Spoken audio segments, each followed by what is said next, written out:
Welcome. This question says a bar magnet is pushed to the right with its south pole pointing to the right.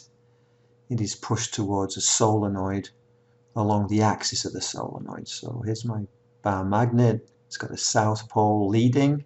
It's moving towards the right, and at the right there is a solenoid. Not all solenoids are the same. If you look, the wire comes up the front side here and then goes round and round and round and round and round and goes down the back side there. If you were looking from the right, if you looked here, there's your eyeball, there's your eyelash. If you're looking in that direction, what you see is the circle of the solenoid, and you see the wire coming up on the right hand side. So this would be a counterclockwise wound solenoid. As you go further and further away, you're winding the wire counterclockwise. And you could have wound a clockwise solenoid, and we'll do some of those problems later. So the question says, as viewed from the left, what pole will be created at the left end of the solenoid? So basically I'm looking using my blue eye past the magnet.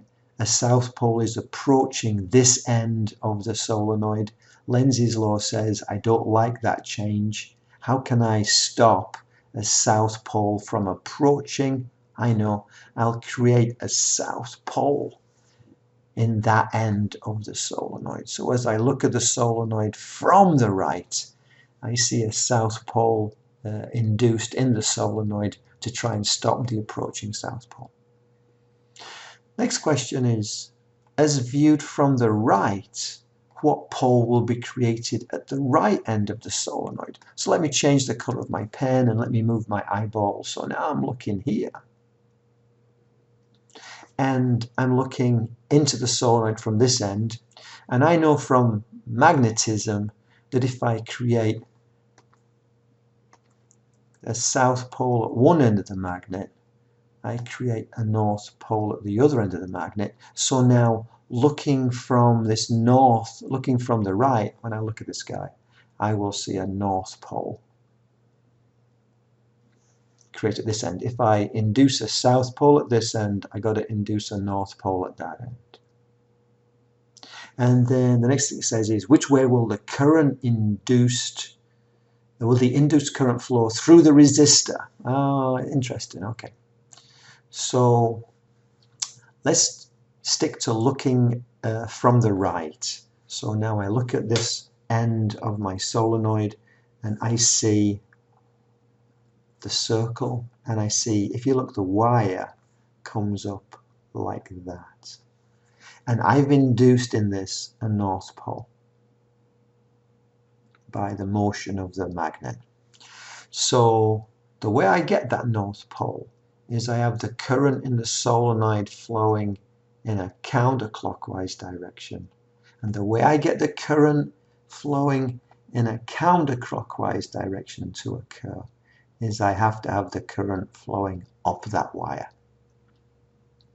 Imagine getting a garden hose and coiling it in a counterclockwise direction, and you want the water to flow in a counterclockwise direction. You have to feed water into the garden hose.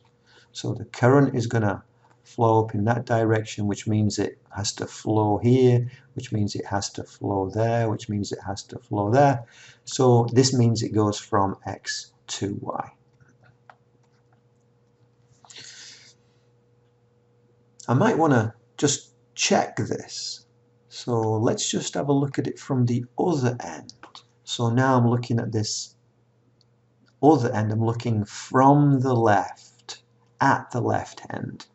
And so when I look at that solenoid, there's a circle. And again, it's not obvious, but it's a bit ironic. But again, this wire, imagine looking from the left-hand side, though there's a circle of the solenoid, but the wire is on this left-hand side, is on this right-hand side. Now I induced a south pole in here.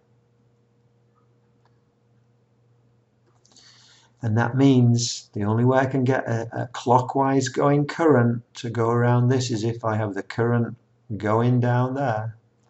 And if the current is going down there, then oh look, it's giving me the same answer, isn't it? The current goes down there, the current goes down there, the current goes down there. So both my right hand perspective and my left hand perspective gives me that the current goes from X to Y.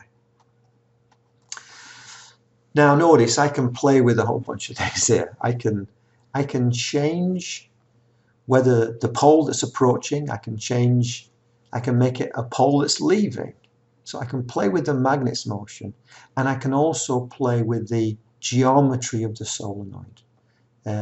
Put briefly, the geometry of the solenoid I can have a solenoid like I have here, where the wire is at one end there and the opposite end there.